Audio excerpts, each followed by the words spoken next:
साथियों, अगर आप भी रेलवे एग्जाम्स की तैयारी कर रहे हैं तो ये क्लास आपके लिए एक one of the best class होगा, क्योंकि आज के इस क्लास में भौतिक विज्ञान के यानी फिजिक्स के पूरे 100 प्रश्न क्लास में करवाएंगे। जी हाँ साथियों, फिजिक्स के पूरे 100 इंपॉर्टेंट क्वेश्चंस आज के इस क्लास में आपको देखने को मिलेंगे रेलवे परीक्षाओं के लिए। चाहे आप रेलवे की किसी भी एग्जाम की तैयारी कर रहे हो, railway, ALP, technician, RPF, NTPC, group D, TC, TT, इन सभी एग्जाम्स में पूछे जाने वाले भौतिक विज्ञान के पूरे 100 प्रश्न नॉन स्टॉप बहुत ही इंपॉर्टेंट क्वेश्चन आपको आज करवाएंगे। तो ये क्लास आपको कंप्लीट देखना है बिना स्किप किए हुए। नमस्कार साथियों, मेरा नाम है सुभाष राज और स्वागत है आप सभी साथियों का स्मार्ट स्टडी 2.0 यूट्यूब चैनल पर। तो चलिए बिना देरी किए हुए सुपर मैराथन नॉन स्टॉप पूरे 100 क्वेश्चंस को आज के इस क्लास में देखते हैं और बिल्कुल बहुत ही कम समय में। तो आज के क्लास का पहला क्वेश्चन आपको स्क्रीन पर दिख रहा है। पहला क्वेश्चन है, वास्तविक वस्तु का आभासी प्रतिबिंब बनता है किसमें? तो भाई क्वेश्चन में पूछा ये जा रहा है कि कौन सा वो दर्पण है जिसमें वास्तविक वस्तु का आभासी प्रतिबिंब बनता है। अब साथियों देखिए, आभासी प्रतिबिंब ये किसमें बनता है? तो भाई समतल दर्पण में। जो वास्तविक वस्तु होता है उसका आभासी प्रतिबिंब समतल दर्पण में बनता है। तो इस क्वेश्चन के लिए आपका आंसर होना चाहिए ऑप्शन नंबर बी, समतल दर्पण। अगर नहीं पता था तो आप लोग क्वेश्चंस को नोट करते चलना, पॉज कर करके क्लास को, ठीक है। और इनमें से अगर कोई भी क्वेश्चन का आंसर आपको पहले से पता है तो कमेंट बॉक्स में कमेंट करके बताते चलना, एक टेस्ट की तरह लगाते चलना। अगला क्वेश्चन है, वस्तु से छोटा प्रतिबिंब बनता है किस दर्पण में? यानी वह कौन सा दर्पण है जिसमें वस्तु जितना बड़ा है उससे छोटा प्रतिबिंब बनता है? तो देखिए करेक्ट आंसर होगा उत्तल दर्पण और अवतल दर्पण, दोनों में ही। तो करेक्ट आएगा ऑप्शन नंबर डी, उत्तल और अवतल दर्पण। अगला है, प्रकाश के परावर्तन के नियम के अनुसार क्या होता है? तो देखिए प्रकाश का जो परावर्तन का नियम है वह क्या बताता है कि आपतन कोण परावर्तन कोण के बराबर होता है। यानी मान लेते हैं अगर आपतन कोण 30 डिग्री का है तो भाई ये जो परावर्तन कोण होगा ये भी 30 डिग्री का होगा। यही कहता है प्रकाश के परावर्तन का नियम, ठीक है। तो याद रखिए ऑप्शन नंबर बी, आपतन कोण परावर्तन कोण के बराबर होता है। आगे देखिए, समतल दर्पण द्वारा बना प्रतिबिंब सदा कैसा होता है?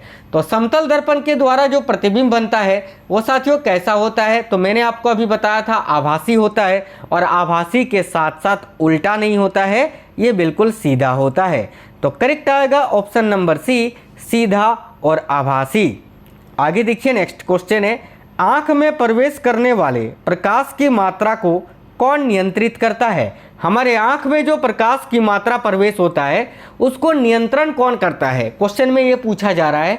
तो देखिए करेक्ट आएगा परितारिका, ऑप्शन नंबर ए करेक्ट आएगा। इसको हम अंग्रेजी में क्या बोलते हैं? तो भाई इसको अंग्रेजी में बोलते हैं आइरिस, याद रखना। आगे देखिए अगले क्वेश्चन है, सूर्योदय और सूर्यास्त के समय सूर्य गोल दिखता है किस प्रकार का? अब देखिए जिस समय सूर्योदय होता है और सूर्यास्त होता है, यानी जिस समय सूर्य उगता है और डूबता है, जब हम सूर्य को देखते हैं तो वो गोल दिखाई देता है, लेकिन वो जो गोलाकार होता है वो किस टाइप में होता है? तो देखिए करेक्ट आंसर हो जाएगा ऑप्शन नंबर डी, चपटा दिखाई देता है ना। तो करेक्ट आएगा ऑप्शन नंबर डी। चलिए आगे देखिए नेक्स्ट है, निम्न में से कौन सा पदार्थ लेंस के लिए प्रयुक्त नहीं किया जा सकता? तो भाई लेंस के लिए इनमें से किसका प्रयोग नहीं किया जा सकता है? जल का प्रयोग किया जाता है, प्लास्टिक का प्रयोग किया जाता है, कांच का प्रयोग किया जाता है, लेकिन लेंस में मिट्टी का प्रयोग तो कहीं भी नहीं होता है। तो करेक्ट आएगा ऑप्शन नंबर बी, मिट्टी का। नेक्स्ट क्वेश्चन है, लेंस की क्षमता का एसआई मात्रक क्या होता है? बहुत ज़्यादा ये क्वेश्चन पूछा जाता है, तो ध्यान से देखिए, लेंस की क्षमता का एसआई मात्रक होता है डायोप्टर। क्या होता है साथियों? डायोप्टर होता है। Option number C, dioptre correct आएगा। अगला है, पानी से भरी बाल्टी की गहराई कम दिखती है, इसका कारण क्या है? तो देखिए ध्यान से, बहुत ही प्यारा क्वेश्चन है। पानी से भरी बाल्टी की गहराई हमें कम दिखाई देती है, इसका कारण है साथियों प्रकाश का अपवर्तन, ठीक है। तो करेक्ट आएगा option number B, refraction of light, यानी प्रकाश का अपवर्तन। अगला क्वेश्चन है, दर्पण की चौड़ाई को दर्पण का क्या कहा जाता है? तो दर्पण का जो चौड़ाई होता है इसको दर्पण का द्वारक कहा जाता है। याद रखिएगा, फोकस नहीं, ध्रुव भी नहीं, द्वारक। तो राइट आंसर होगा ऑप्शन नंबर सी, द्वारक। अगला, सोलर कुकर में प्रयोग किए जाते हैं क्या? तो भाई सोलर कुकर में किस दर्पण का प्रयोग किया जाता है साथियों? तो देखिए जो सोलर कुकर होता है ना, इसमें अवतल दर्पण का हम प्रयोग करते हैं। क्या, किस दर्पण का? तो अवतल दर्पण का। वेरी वेरी इंपॉर्टेंट क्वेश्चन है, याद रखिएगा। नेक्स्ट क्वेश्चन देखिए, रोगियों के नाक, कान, गले आदि की जांच के लिए डॉक्टर प्रयोग करते हैं किस दर्पण का? तो देखिए नाक का डॉक्टर हो, कान का डॉक्टर हो, गले का डॉक्टर हो, ये सभी के जो डॉक्टर होते हैं वो किस दर्पण का प्रयोग करते हैं? तो याद रखिए अवतल दर्पण का। करेक्ट है ऑप्शन नंबर सी, अवतल दर्पण। अगला है, हीरा का अपवर्तनांक कितना होता है? बहुत ही अच्छा क्वेश्चन है। तो देखिए हीरा का जो अपवर्तनांक होता है वो होता है साथियों 2.42। कितना होता है? 2.42। करेक्ट है ऑप्शन नंबर डी। अगला, मोटर गाड़ी के चालक के सामने लगा रहता है कौन सा दर्पण? अब देखिए मोटर गाड़ी के चालक के सामने कौन सा दर्पण लगा होता है? तो करेक्ट आएगा साइड मिरर के रूप में। अगर आपसे पूछे तो याद रखना उत्तल दर्पण, ऑप्शन नंबर सी करेक्ट आएगा। साइड मिरर के रूप में उत्तल दर्पण का प्रयोग होता है। अगला, टॉर्च से किस प्रकार के प्रकाश पुंज की प्राप्ति होती है? टॉर्च आप सभी ने चलाया होगा, सभी ने टॉर्च का प्रयोग किया होगा। तो वो जो टॉर्च होता है उससे किस प्रकार के प्रकाश पुंज की प्राप्ति होती है? तो साथियों याद रखना टॉर्च से संश्रित प्रकाश पुंज की प्राप्ति होती है। संश्रित याद रखिए, ऑप्शन नंबर बी करेक्ट होगा। नेक्स्ट है, सामान्य नेत्र की रेटिना पर बनने वाला प्रतिबिंब कैसा होता है? तो भाई सामान्य नेत्र जो होता है, जैसे कि आपका आँख, आपका नेत्र हो गया, या आपकी आँख, मेरी आँख, हमारे आँख में जो आँख की जो रेटिना है वहाँ पर किस प्रकार का प्रतिबिंब बनता है? तो देखिए करेक्ट आंसर होगा साथियों वास्तविक बनता है बिल्कुल, लेकिन उल्टा बनता है। दायां बायां दिखाई देता है और बायां दायां दिखाई देता है। तो करेक्ट आएगा वास्तविक और उल्टा, ऑप्शन नंबर सी। नेक्स्ट है, नेत्र लेंस में समायोजन की क्रिया होती है किसके द्वारा? बहुत ही प्यारा क्वेश्चन है, ध्यान से देखना है। नेत्र लेंस में समायोजन की जो क्रिया होती है वो साथियों सिलियरी पेशियों के द्वारा होती है। याद रखिएगा सिलियरी पेशियों के द्वारा, ऑप्शन नंबर सी राइट होगा।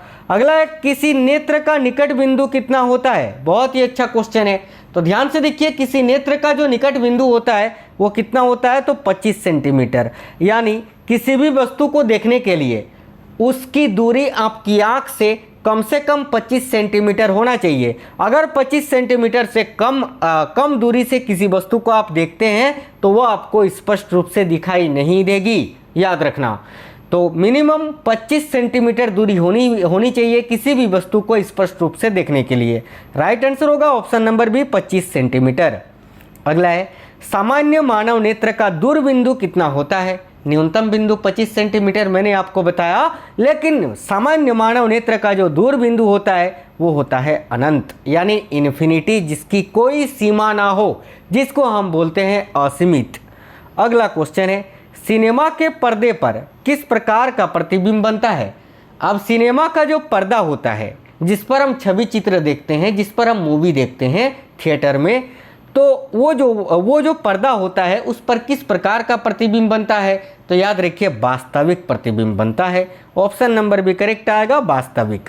अगला है, कौन रंग है जिसका खतरे के सिग्नल में उपयोग होता है? तो भाई कौन सा रंग है जिसका प्रयोग हम खतरे के सिग्नल के रूप में करते हैं? तो सिंपल सा इसका आंसर होगा आपका लाल रंग, रेड कलर, है ना। तो करेक्ट आएगा ऑप्शन नंबर डी, लाल रंग। किलोवाट घंटा ये किसका मात्रक होता है? काफ़ी अच्छा क्वेश्चन है साथियों, याद रखना किलोवाट घंटा जो है ये ऊर्जा का मात्रक होता है। राइट आएगा ऑप्शन नंबर बी, ऊर्जा का। प्रतिरोधकता का मात्रक क्या होता है? अब देखिए प्रतिरोधकता का मात्रक क्या है, बहुत ही अच्छा क्वेश्चन है। तो याद रखिए प्रतिरोधकता का मात्रक होता है ओम मीटर। ठीक है, करेक्ट आएगा option number A, ohm metre, ये प्रतिरोधकता का मात्रक होता है। विद्युत धारा उत्पन्न करने की युक्ति को क्या कहते हैं?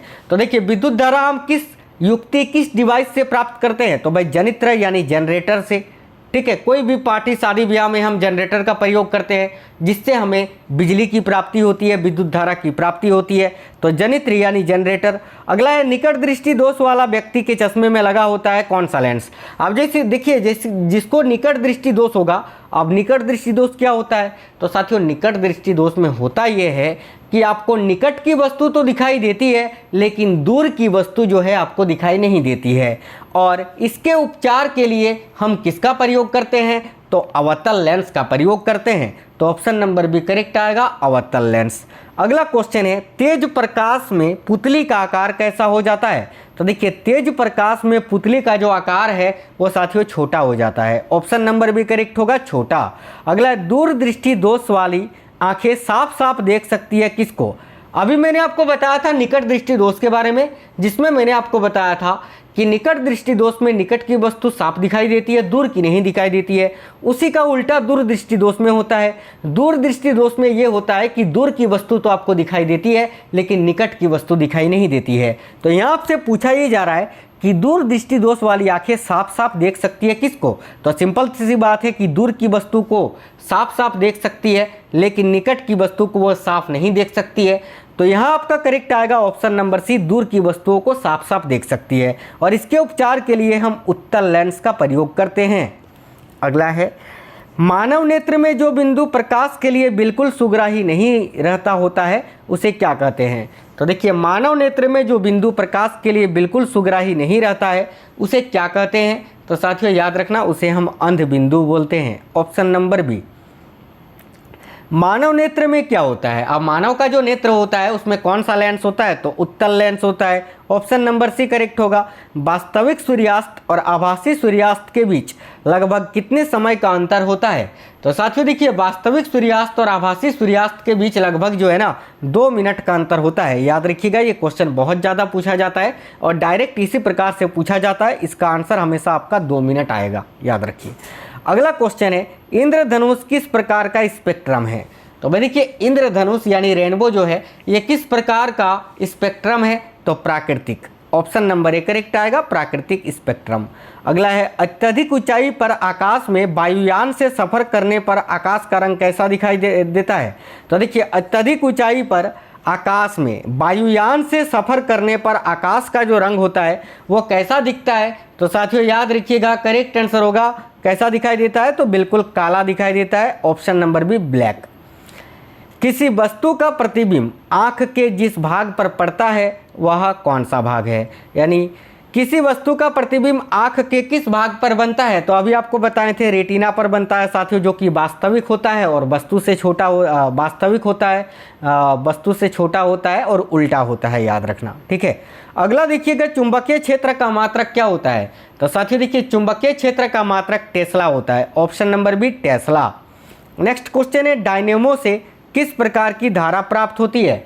तो भाई देखिए डायनेमो से साथियों दिष्ट धारा प्राप्त होती है। ऑप्शन नंबर ए करेक्ट आएगा। ठीक है, डायरेक्ट करंट। आगे देखिए नेक्स्ट है सभी साथी व्यावसायिक मोटरों में किस प्रकार के चुंबक का उपयोग होता है। तो देखिए व्यावसायिक मोटरों में किस प्रकार के चुंबक का प्रयोग होता है, तो याद रखिए विद्युत चुंबक। ऑप्शन नंबर सी। नेक्स्ट है मानव के वे 2 महत्वपूर्ण भाग कौन हैं जिनमें चुंबकीय क्षेत्र का उत्पन्न होना अनिवार्य है। तो भाई मानव के वे 2 महत्वपूर्ण भाग कौन हैं जिनमें चुंबकीय क्षेत्र का उत्पन्न होना अनिवार्य है। तो मानव का वह 2 अंग कौन सा है, तो एक आपका हृदय और एक मस्तिष्क, जिससे क्या होता है, तो भाई चुंबकीय क्षेत्र उत्पन्न होता है। एक हो गया दिल और एक हो गया दिमाग, याद रखना।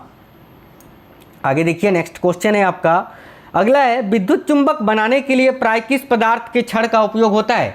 तो साथियों याद रखिए विद्युत चुंबक बनाने के लिए प्राय नरम लोहे का प्रयोग किया जाता है। ऑप्शन नंबर बी करेक्ट होगा, नरम लोहा। अगला विद्युत चुंबकीय प्रेरण की खोज किसने की थी। तो साथियों याद रखिए विद्युत चुंबकीय प्रेरण की खोज फैराडे ने की थी।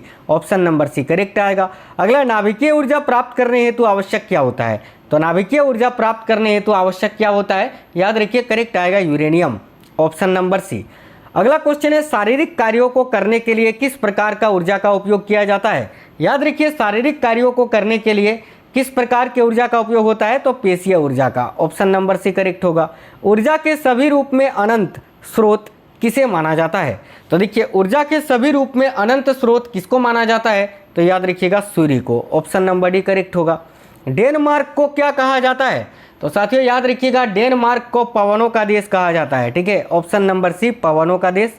अगला क्वेश्चन है, सौर सेल बनाने के लिए किस धातु का उपयोग किया जाता है? तो देखिए, सौर सेल को बनाने के लिए सौर सेल को बनाने के लिए किसका प्रयोग होता है? तो साथियों सिलिकॉन का, जो कि एक सेमीकंडक्टर होता है, यानी अर्धचालक होता है। अगला है, सौर सेल सौर ऊर्जा को किस ऊर्जा में रूपांतरित या परिवर्तित करता है?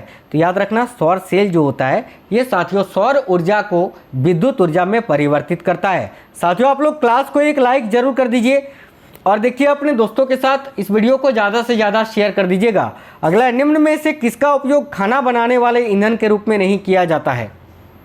तो देखिए, खाना बनाने के ईंधन के रूप में एलपीजी का प्रयोग होता है, बायोगैस का प्रयोग होता है, कोयला का भी प्रयोग होता है, लेकिन सीएनजी का प्रयोग नहीं होता है। सीएनजी का फुल फॉर्म होता है साथियों कॉम्प्रेस्ड नेचुरल गैस, जिसको हम हिंदी में बोलते हैं संपीड़ित प्राकृतिक गैस। ठीक है, इसका प्रयोग खाना बनाने में नहीं किया जाता है। आप पूछोगे सर इसका प्रयोग होता कहाँ है? तो ये अच्छा क्वेश्चन है। देखो, इसका प्रयोग हम करते हैं साथियों वाहनों में। जैसे कि आपने सुना होगा कि कार जो है वो गैस से चलती है, ऑटो जो है वो गैस से चलती है, बस जो है वो गैस से चलती है। तो वो कौन सा गैस होता है? वो यही गैस होता है सीएनजी, याद रखना। अगला, कार्य का मात्रक क्या होता है? तो देखिए, कार्य का मात्रक तो जूल होता है, तो ऑप्शन नंबर बी करेक्ट हो जाएगा, जूल। ज्योति तीव्रता का मात्रक क्या होता है? काफ़ी अच्छा क्वेश्चन है, बहुत ज़्यादा पूछा जाता है। तो ज्योति तीव्रता का मात्रक होता है साथियों कैंडला, ऑप्शन नंबर बी। अगला, मात्रकों की अंतर्राष्ट्रीय पद्धति कब लागू की गई थी? तो देखिए, जैसे हम अभी मैंने आपको पढ़ाया था साथियों कि लेंस का ऐसा मात्रक होता है डायोप्टर। ठीक है, तो ये जो ऐसा मात्रक है इसकी अंतर्राष्ट्रीय पद्धति कब से लागू हुई थी? याद रखना 1971 यानी 1971 से। खाद्य ऊर्जा को हम किस इकाई में माप सकते हैं? तो देखिए, खाद्य ऊर्जा को हम कैलोरी में मापते हैं, ऑप्शन नंबर बी करेक्ट होगा, कैलोरी। अगला, विद्युत मात्रा की इकाई क्या होती है? विद्युत मात्रा या विद्युत धारा, बात एक ही है। तो देखिए, विद्युत धारा या विद्युत मात्रा की इकाई क्या होती है? एम्पियर होती है, तो करेक्ट आएगा ऑप्शन नंबर सी, एम्पियर। अगला, निम्नलिखित में से कौन एक सदिश राशि नहीं है? तो भाई देखिए, सदिश राशि इनमें से कौन सा एक नहीं है ये आपको बताना है। तो वेग, समवेग, ये सभी साथियों सदिश राशि है। कोणीय वेग भी सदिश राशि है, लेकिन द्रव्यमान जो है ना ये अदिश राशि है, तो करेक्ट आएगा ऑप्शन नंबर सी, द्रव्यमान। अगला है, पदार्थ के संवेग और वेग के अनुपात से कौन सी भौतिक राशि प्राप्त की जाती है? काफ़ी अच्छा क्वेश्चन है, याद रखिए। पदार्थ के संवेग और वेग के अनुपात से कौन सी भौतिक राशि प्राप्त होती है? तो भाई द्रव्यमान, ऑप्शन नंबर बी करेक्ट होगा। अगला है, रॉकेट किस सिद्धांत पर कार्य करता है? तो देखिए, रॉकेट जो होता है ना ये संवेग संरक्षण के सिद्धांत पर कार्य करता है। ये क्वेश्चन बहुत ही इंपॉर्टेंट है, याद रखिएगा, संवेग संरक्षण के सिद्धांत पर। अगला क्वेश्चन है, गुरुत्वाकर्षण के सार्वभौमिक नियम का प्रतिपादन किसने किया? तो देखिए, गुरुत्वाकर्षण के सार्वभौमिक नियम का प्रतिपादन किसने किया है? तो याद रखिए करेक्ट आएगा न्यूटन ने, ऑप्शन नंबर बी करेक्ट होगा, न्यूटन। अगला है, क्यूसेक से क्या मापा जाता है? तो साथियों क्यूसेक से जल के बहाव को मापते हैं, याद रखिएगा, जल की बहाव को, ऑप्शन नंबर ए। अगला क्वेश्चन है, निम्नलिखित में से कौन सबसे अधिक प्रत्यास्थ है? तो देखिए, सबसे अधिक प्रत्यास्थ होता है steel, option number D right होगा, स्टील, याद रखिए। वह कौन सा बल है जिसके कारण पिंड धरती के केंद्र की ओर खींचा चला आता है? काफ़ी अच्छा क्वेश्चन है, तो याद रखिए करेक्ट आएगा गुरुत्वाकर्षण, ऑप्शन नंबर सी। नेक्स्ट है, पृथ्वी के गुरुत्वाकर्षण का कितना भाग चंद्रमा के गुरुत्वाकर्षण के सबसे नज़दीक है? तो याद रखना 1/6, ऑप्शन नंबर सी करेक्ट होगा। अगला, आर्किमिडीज का नियम निम्नलिखित में से किससे संबंधित है? तो देखिए, आर्किमिडीज के नियम को हम प्लावन का नियम कहते हैं, ऑप्शन नंबर सी करेक्ट आएगा, प्लावन का नियम। अगला है, श्यानता की इकाई क्या होती है? तो साथियों याद रखिए, श्यानता की इकाई क्या होती है? तो भाई poise, option number A correct आएगा। पॉइज को हम P1 भी लिखते हैं, याद रखना।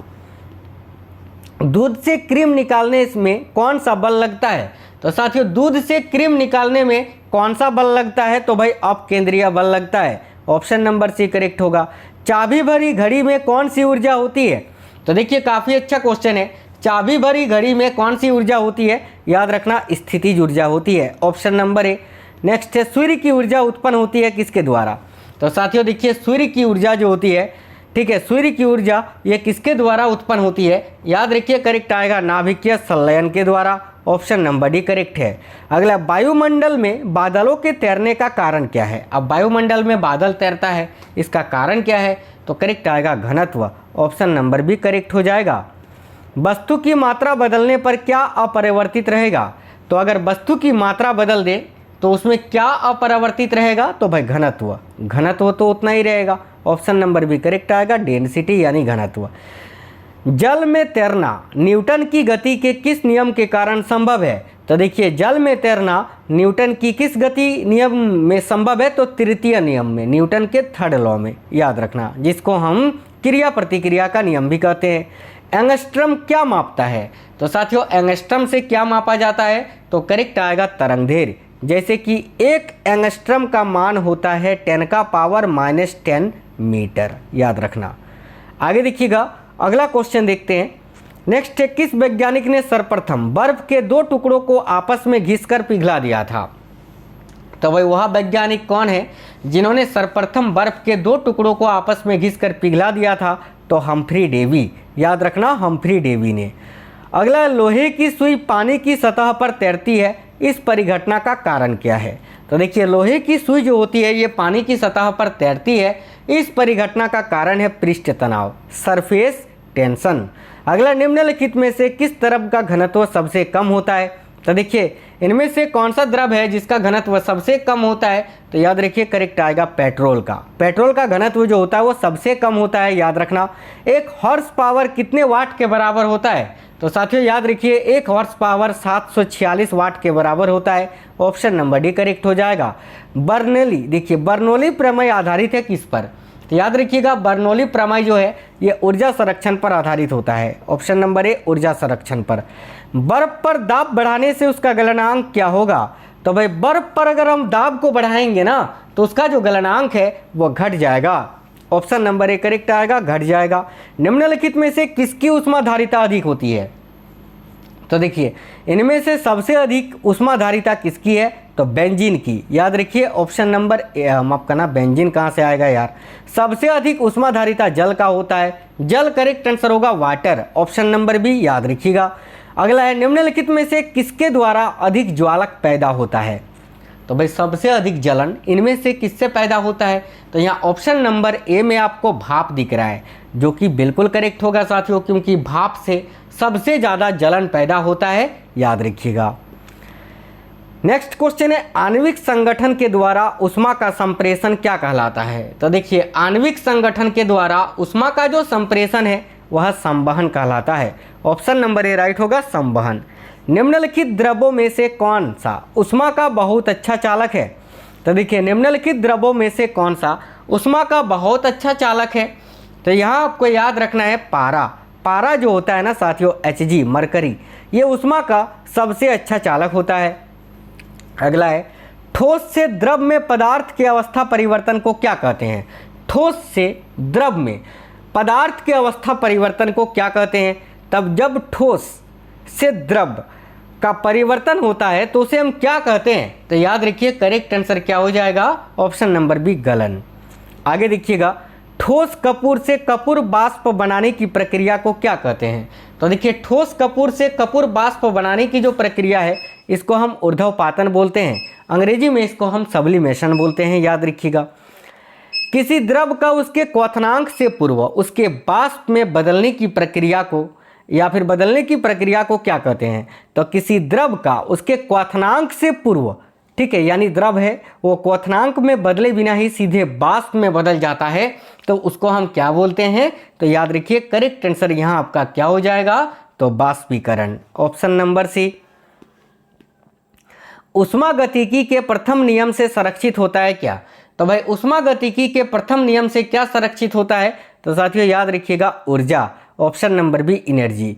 यदि किसी स्थान के तापमान में सहसा वृद्धि होगी तो अपेक्षित आर्द्रता क्या होती है? तो याद रखिए यदि किसी स्थान के तापमान में सहसा वृद्धि होती है तो अपेक्षित आर्द्रता जो होती है ना वो घटती है, ऑप्शन नंबर बी करेक्ट हो जाएगा, घटती है। ध्वनि तरंगों की प्रकृति कैसी होती है? तो साथियों ध्वनि तरंग जो होती है वो अनुदैर्घ्य होती हैं, ऑप्शन नंबर ए अनुदैर्घ्य याद रखना है। अगला, ध्वनि की चाल अधिकतम होती है किसमें? तो देखिए ध्वनि की चाल सबसे अधिक इस्पात में होती है, स्टील में होती है। अगला है, ध्वनि तरंगे किसके कारण प्रतिध्वनि उत्पन्न करती है? तो देखिए ध्वनि तरंगे जो होती हैं वो साथियों किसके कारण प्रतिध्वनि उत्पन्न करती है? तो करेक्ट आएगा परावर्तन के कारण। अगला क्वेश्चन है, रेडियो का समस्वरण स्टेशन ये किसका उदाहरण है? याद रखिए रेलवे का जो रेडियो का जो समस्वरण स्टेशन है ये साथियों अनुदान का उदाहरण है। अगला है, डॉपलर प्रभाव किससे संबंधित है? तो देखिए डॉपलर प्रभाव जो है ये किससे संबंधित है? तो करेक्ट आएगा ध्वनि से, ऑप्शन नंबर सी। अगला है, कौन सी तरंगे शून्य में संचरण नहीं कर सकती है? शून्य यानी निर्वात, ठीक है, निर्वात जिसको हम बोलते हैं अंग्रेजी में वैक्यूम। तो कौन सी तरंगे होती हैं? तो वो ध्वनि तरंगे होती हैं जो निर्वात यानी वैक्यूम को पार नहीं कर सकती है।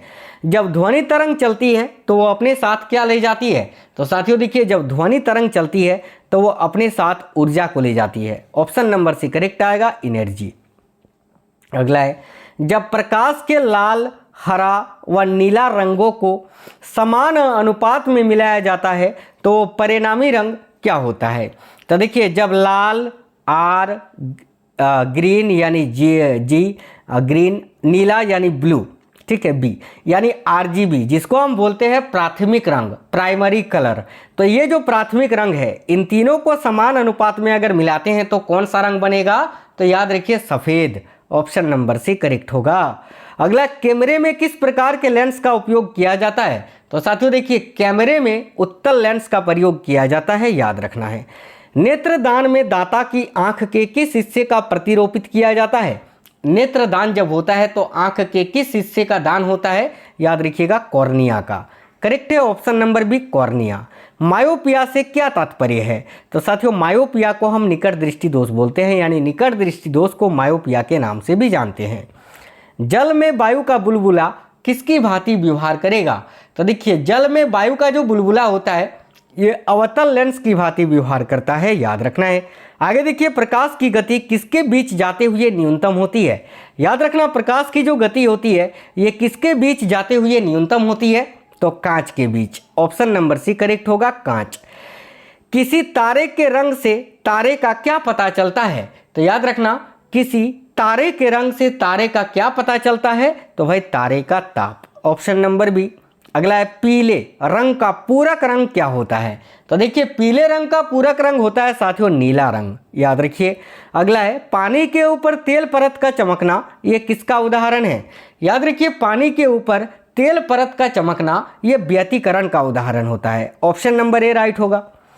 अबिंदुकता का दोष दूर करने के लिए निम्नलिखित में से किस लेंस का प्रयोग करना चाहिए? याद रखिएगा अबिंदुकता का दोष दूर करने के लिए निम्नलिखित में से किस लेंस का प्रयोग करना चाहिए? तो अबिंदुकता का दोष है ना, अबिंदुकता याद रखना, बहुत ही अच्छा क्वेश्चन है साथियों। याद रखना सिलेंडरी लेंस या बेलनाकार लेंस का हम प्रयोग करते हैं, तो करेक्ट आएगा ऑप्शन नंबर सी। आज के इस क्लास में पूरे 100 प्रश्न थे फिजिक्स के, रेलवे एग्जाम्स के लिए स्पेशल। तो साथियों आपको आज का क्लास कैसा लगा है आप हमें कमेंट बॉक्स में बताइएगा। इस वीडियो को ज़्यादा से ज़्यादा जरूर शेयर करिएगा और एक लाइक कर देना। मिलते हैं नेक्स्ट वीडियो में, तब तक के लिए जय हिंद, वंदे मातरम।